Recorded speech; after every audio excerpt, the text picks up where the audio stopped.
JEE 2026 वाले बच्चों के लिए और 2027 वाले बच्चों के लिए आपसे सेपरेट वीडियोस रहेंगी। कई बच्चे बोल रहे थे 2026 के लिए यार बताओ क्या करना है, तो इस वीडियो से आरंभ होगा 2026 की पूरी तैयारी का। ठीक है, अगले इस पूरे वीक मैं आपके लिए बहुत अच्छी अच्छी वीडियोस बनाऊंगा। सब्सक्राइब और नोटिफाइड रहे। आज हम प्लानिंग करेंगे पूरी 10वीं 11वीं 12वीं कैसे आपको तीनों साल को मैनेज करना है for the best possible rank. क्योंकि बच्चों आप अभी 10वीं में शुरू हो गए हो, आप all India rank 1 with full marks ला सकते हो।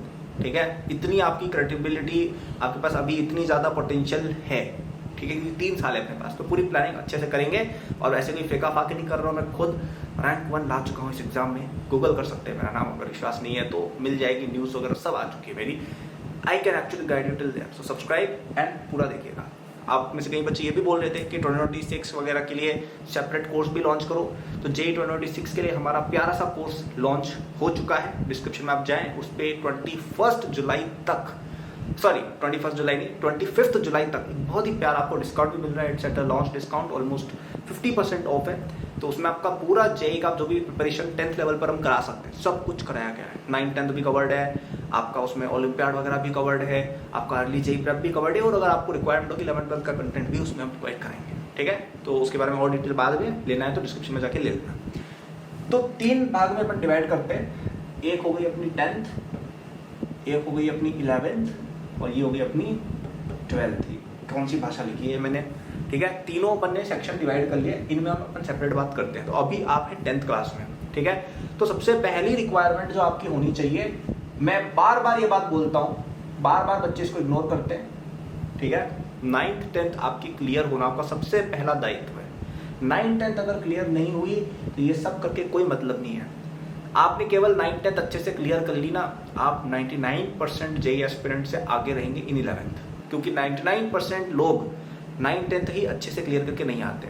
अब इसका क्या क्या मीनिंग है, एक तो हो गया आपका एनसीईआरटी बुक, या अगर आप किसी और बोर्ड में, लेट्स से आप साउथ इंडिया में, या you are in ICSE board, okay, या स्टेट बोर्ड में, या ऐसा कुछ भी है, या इंटरनेशनल बोर्ड में, तो जो भी आपके स्कूल की बुकलेट है सबसे पहला आपका वो क्लियर होना चाहिए। वो क्लियर होने का मतलब क्या है, आपने उसको अच्छे से पढ़ा हुआ है, एक एक कॉन्सेप्ट आपको आता है, ऐसे काटा काटी करके नहीं। ओके, ऐसे नहीं कि पागल बना रहे हो खुद को। You should actually know your content, है ना। आप मैथ्स में जैसे कोई कॉन्सेप्ट है, जैसे अरिथमेटिक प्रोग्रेशन है 10th में, तो वो आना चाहिए यार। अरिथमेटिक प्रोग्रेशन ये होता है, आप किसी को पढ़ा सको, ऐसे खुद को पागल बना के नहीं। अच्छा ये क्वेश्चन मुझसे नहीं हो रहा है, बट तो भी मेरे को डेफिनेशन आती है एपी की, तो एपी तो मुझे आता है। खुद को पागल नहीं बनाना है, किसी से वैलिडेशन नहीं खानी है।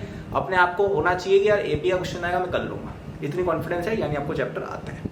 आपसे एक्सरसाइजेस सारी होनी चाहिए अपनी बुक की। ठीक है, ये दूसरा चीज जो आप थोड़ा बहुत कर सकते हो वो हो गए आपकी रेफरेंस गाइड्स। ठीक है, थोड़ा सा मैं लिखूंगा नहीं क्योंकि छोटा हो रहा है, थोड़ा सा आपको दिखेगा भी नहीं, तो थोड़ी लाइटिंग का भी ज़्यादा ब्राइट है, तो आई थिंक एक्सपोजर वगैरह का भी थोड़ा प्रॉब्लम आ रहा है आप लोगों को, तो मैं बता देता हूँ। रेफरेंस गाइड्स जो होती हैं थोड़ी बहुत देख सकते हो, जैसे फॉर एग्जांपल आरडी शर्मा हो गई, आरएस अग्रवाल मैथ्स में जैसे होती है, सीबीएसई बोर्ड वालों की बुक, या जैसे प्रदीप वगैरह हो गई, ये सब कुछ बुक्स आती है, थोड़ी बहुत देख सकते हो। ज़्यादा उसमें घुसना नहीं है कि आरडी शर्मा को पूरी लगाने बैठ गए, बट कभी कभी जैसे खोल ली तो क्वेश्चन हमसे होने चाहिए। ठीक है, या आपका जैसे एनटीएससी एग्जाम है, उसकी अगर आपसे उसके पेपर बन रहे हैं ना, यानी आप 9th 10th अच्छे से पढ़ के जा रहे हो। क्योंकि एनटीएससी में 9th 10th ही आती है, कुछ ज्यादा तो आता नहीं है। तो अगर आपसे 9th 10th के एनटीएससी के सवाल हो रहे हैं, यानी आप सही जा रहे हो। ठीक है, तो इतना आपको 9th 10th तक इतना कवरेज करना है। और अगर किसी बच्चे ने 10th के एंड तक इतना भी कर लिया ना, मोर देन सफिशिएंट है।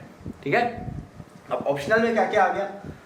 अब आपका 11th का जो कवरेज है वो थोड़ा बहुत आप 10th में भी कर सकते हो। कहाँ से करोगे, HCV आपका एक बहुत अच्छा रिसोर्स है फिजिक्स में, HCV में कॉन्सेप्ट्स ऑफ फिजिक्स। ठीक है, आपका NCERT ऑफ क्लास 11th बहुत अच्छा रिसोर्स है। ठीक है, बहुत अच्छा रिसोर्स है ये। और आपका मैथ्स वगैरह में मैं कहूँगा ओलंपियाड के पेपर्स वगैरह हो गए, जैसे RMO एक एग्जाम होता है, उसके पेपर्स आपने कर लिए, केमिस्ट्री NCERT आपने पढ़ ली। ठीक है, ये कुछ रिसोर्सेज हैं जो मैं कहूँगा 10th तक निपटा दो, बहुत अच्छी बात है। ठीक है, 10th तक अगर आपने ये सब कर लिया, क्योंकि मैंने एग्जैक्टली यही किया था, मैंने 10th तक ये सब तो कर ही लिया। मैंने HC वर्मा भी पूरी पढ़ ली थी 9th 10th में ही, NCERT 11th की तीनों सब्जेक्ट की कर ली थी, और RMO वगैरह के पेपर्स में करता था। ये मेरा 10th का रूटीन रहता था। That's exactly what I did, and इससे ज़्यादा करने की रिक्वायरमेंट भी नहीं है। अब जो बच्चा ये चीज़ फॉलो करा 11th 12th में क्या करे, तो 11th और 12th में आप एक ही कॉमन चीज़ करोगे। 11th में आप करेंगे कोचिंग। ठीक है, कोचिंग का जो मटेरियल होता है 11th 12th का वो बहुत ही अच्छा होता है और वो बहुत एडवांस्ड भी होता है। मतलब कोई बच्चा ऐसा ना सोचे कि अरे 9th 10th में मेरी तो जेई प्रेप हो गई, भाई नहीं हुई है, वो आपको ओवर कॉन्फिडेंस है। मुझे भी लगता था और मेरे को तो सब आता है, लेकिन कोचिंग में बहुत एडवांस पढ़ाई होती है यार, मतलब बहुत नेक्स्ट लेवल है जेईई एडवांस की प्रिपरेशन। सो आप उसको ओपन आर्म से एम्ब्रेस करें, उसको पढ़ें, ठीक है। ये तो है ही, और ये नॉर्मल तरीका है। इसके अलावा आप 11th में थोड़े बहुत जो ये होते हैं ना physics chemistry astronomy Olympiads, physics chemistry astronomy Olympiads की भी आप प्रिपरेशन कर सकते हैं। इनके पास्ट ईयर पेपर्स कर सकते हैं, इनके सेकंड लेवल के पेपर्स कर सकते हैं, एग्जाम्स को दे सकते हैं। अब यहाँ पे केवीपीवाई एग्जाम भी पहले हुआ करता था, अब तो आई थिंक वो कैंसिल हो गया। कोई अपडेट है क्या उसका? केवीपीवाई बच्चा बताए मुझे, क्योंकि आप लोगों को ज्यादा पता रहता है, आपके स्कूल वगैरह में बातें होती होंगी ना, हमें तो इन्फॉर्मेशन ऑफिशियली जो आती है वही मिलती है और वो तो लेट आती है कई बार। तो केवीपीवाई क्या वापस से हो रहा है? कोई कमेंट्स में मुझे बताए, वैसे शायद नहीं हो रहा है जहाँ तक मुझे पता है, ठीक है। तो इन एग्जाम्स के थ्रू क्या होगा कि आपका एक सेकेंडरी मतलब एक नेक्स्ट लेवल प्रिपरेशन आप कहीं ना कहीं कर पाओगे, क्योंकि अगर आप केवल कोचिंग का करोगे तो बाकी बच्चे भी कर रहे हैं, अलग क्या किया, तो आप ओलंपियाड प्रेप करो 11th में, ठीक है। अब बात आती है 12th में क्या करना है। तो 12th में आपको प्योरली जेईई फोकस्ड होना चाहिए। आप जेईई एडवांस के लिए बहुत ही डेडिकेटेड मटेरियल करेंगे। डेडिकेटेड मटेरियल मतलब आई रोडो हो गई, ठीक है। ए दास गुप्ता एक बुक आती है मैथ्स की, बहुत हार्ड बुक है, वो हो गई, ठीक है। एक आपके कोचिंग मटेरियल कोई कोई बहुत डिफिकल्ट वाले होते हैं, जैसे एक पर्टिकुलर कोचिंग है, उसका मटेरियल मैंने सॉल्व किया था 12th के लास्ट 6 मंथ्स में। वो कोचिंग अब बंद हो गई है, लेकिन एक जमाने में उसका बहुत नाम था, और उसका मैथ्स का मटेरियल स्पेशली बड़ा खतरनाक माना जाता था।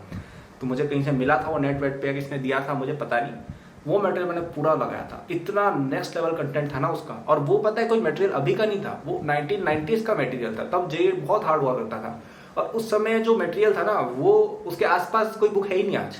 तो वो चीजें मैंने की थी कि मैथ्स का अलग ही लेवल मटेरियल मैंने किया था एक पुरानी कोचिंग का। तो ऐसे रिसोर्सेस नेट पे बहुत मिल जाएंगे, 1990s की मॉड्यूल्स निकालो कोचिंगों की, बहुत मटेरियल है, मटेरियल है, ठीक है। वो आपको जब टाइम आएगा पता चल जाएगा क्या है, ठीक है। तो आप 12th में जेईई की ही प्रेप करेंगे, लेकिन थोड़ा एडवांस्ड। तो क्या क्या बात की, 9th-10th में आप एनसीईआरटी, रेफरेंस मटेरियल्स और एनटीएससी इनकी प्रेप कर लो, बहुत है। एक्स्ट्रा करने का टाइम है तो एससी वर्मा, एनसीईआरटी, आरएमओ, बस, ठीक है, दैट्स इट। ये 11th की एनसीईआरटी की बात हो रही है।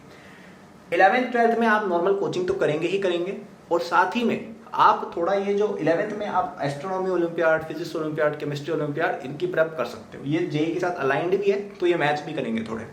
12th में आपको थोड़ा जेईई ओरिएंटेड होना पड़ेगा। 12th में ओलंपियाड गिरी मत करना। 12th में तो डिफिकल्ट जेईई के कोचिंग मटेरियल्स है, उनको आप सॉल्व कर सकते हो, ठीक है। और अगर आपको इस सब से और अच्छी है प्रिपरेशन करनी है विद मी, तो आप हमारे जेईई 2026 कोर्स में एनरोल हो सकते हो।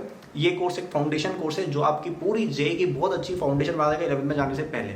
आपको इसमें आपका जो 9-10 का मटेरियल है वो भी कराया गया है, आपके जितने भी डिफरेंट ओलंपियाड्स होते हैं, एनटीएससी, ये सब कवर्ड है। 11-12 के भी कुछ कॉन्सेप्ट उसमें कवर्ड है। कोई बच्चा और ज्यादा टैलेंटेड है, उसको 11-12 का एग्जैक्ट पढ़ना है जेईई का, वो भी आप हमें बताएंगे, हम प्रोवाइड करा देंगे, ठीक है। अब वो हम बाय डिफॉल्ट नहीं देते हैं, क्योंकि यार ऐसा नहीं चाहते यार कि कोई बच्चा जो जस्ट शुरू कर रहा है वो डिप्रेस हो जाए कि भाई ये क्या पढ़ा दिया। लेकिन अगर आप एडवांस स्टूडेंट आप प्रूव कर दो कि हाँ यार ये सब मुझे आता है, तो हम आपको 11-12 का मटेरियल भी देने को रेडी है टिल योर वैलिडिटी। तो इसमें एक वैलिडिटी प्लान आता है आई थिंक पूरे 1 ईयर का, जो आपके 10th के एंड तक चलेगा। वो वाला प्लान लीजिएगा, ताकि वो आपका सबसे इकोनॉमिकल भी पड़ेगा और पूरे 1 साल तक आप हमारे साथ पढ़ पाएँ। उसके बाद आप जब 11-12 में आएंगे तब आपके लिए हमारे 2 ईयर कोर्सेज तो रेडी रहेंगी, ठीक है। So thanks for watching, good luck.